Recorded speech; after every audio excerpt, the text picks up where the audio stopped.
നമസ്കാരം. പുതിയൊരു വീഡിയോയിലേക്ക് എല്ലാവർക്കും സ്വാഗതം.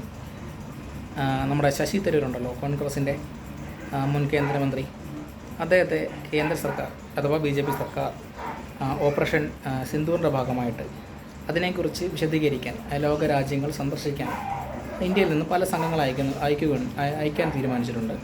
അതിൻ്റെ ഭാഗമായിട്ട് ഒരു സംഘത്തെ നയിക്കുന്നത് ശശി തരൂരാണ്.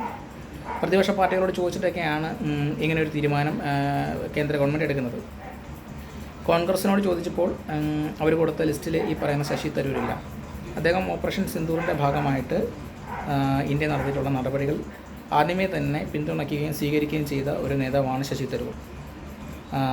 അദ്ദേഹത്തിൻ്റെ പേര് കോൺഗ്രസ് എന്തുകൊണ്ടോ മനഃപൂർവ്വം കൊടുത്തില്ല. പക്ഷേ കേന്ദ്ര സർക്കാർ അഥവാ BJP സർക്കാർ ശശി തരൂരിൻ്റെ നിലപാടും അദ്ദേഹത്തിൻ്റെ അഭിപ്രായങ്ങളും മാനിച്ച് അദ്ദേഹം തന്നെയാണ് ഒരു സംഘത്തെ നയിക്കാൻ യോഗ്യനെന്ന് മനസ്സിലാക്കിക്കൊണ്ട് ബ്രിട്ടൻ, അമേരിക്ക അടക്കമുള്ള രാജ്യങ്ങളിലേക്ക് അദ്ദേഹം നയിക്കുന്ന സംഘമാണ് പോകുന്നത്. അതിനകത്ത് പ്രതിപക്ഷത്തുള്ള DMKയുടെയും JDUവിൻ്റെയൊക്കെ പ്രതിനിധികളും ഉണ്ട്, MP മാരുണ്ട്. അപ്പോൾ നമ്മൾ പറഞ്ഞു വരുന്നതെന്ന് വെച്ചാൽ BJP സംബന്ധിച്ച് അർഹതപ്പെട്ട ആൾക്കാരെ, അതിപ്പോൾ ആര് തന്നെ ആയിക്കോട്ടെ, അർഹതപ്പെട്ട ആൾക്കാർക്ക് വേണ്ട പരിഗണന BJP ഗവൺമെൻറ് കൊടുക്കുന്നു എന്നതിനുള്ള ഉദാഹരണമാണ് ശശി തരൂരിൻ്റെ ഈ കാര്യം. കോൺഗ്രസ് എന്തുകൊണ്ടോ ഇതിനേക്ക് എതിർക്കുന്നു. BJPയുടെ ഈ പ്രവർത്തികളൊക്കെ ശശി തരൂർ അംഗീകരിക്കുന്നുണ്ടോയെന്ന് അറിയത്തില്ല. കോൺഗ്രസ് എന്തുകൊണ്ടോ ശശി തരൂരിനെയും എതിർക്കുന്നു.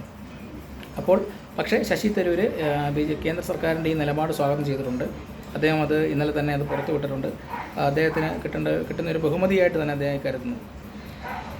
ഇനിയിപ്പോൾ പറയാനുള്ളത്, കോൺഗ്രസ് ആയാലും ഇവിടുത്തെ ഇടതുപക്ഷ പ്രസ്ഥാനങ്ങളായാലും മുഖ്യധാര പ്രതിപക്ഷ പാർട്ടികളാണെങ്കിലും ആലോചിക്കേണ്ട കാര്യം, രാജ്യം നല്ല രീതിയിൽ തന്നെയാണ് മുന്നോട്ട് പോയിക്കൊണ്ടിരിക്കുന്നത്. നിങ്ങൾ എന്ത് തന്നെ കണ്ണടച്ച് ഇരുട്ടാക്കാൻ ശ്രമിച്ചാലും ജനം അത് മനസ്സിലാക്കുന്നുണ്ട്, ലോകം അത് മനസ്സിലാക്കുന്നുണ്ട്, ഈ രാജ്യം അത് മനസ്സിലാക്കുന്നുണ്ട്. അതിൻ്റെ ഭാഗമായിട്ട് BJP ഇനിയും ഈ രാജ്യത്ത് തുടരും എന്നുള്ള കാര്യത്തിൽ സംശയമില്ല. ഓക്കെ, വീഡിയോ ഇഷ്ടപ്പെട്ടാൽ ലൈക്ക് ചെയ്യാനും ഷെയർ ചെയ്യാനും മറക്കരുത്, സബ്സ്ക്രൈബ് ചെയ്യാനും മറക്കരുത്. Okay, by.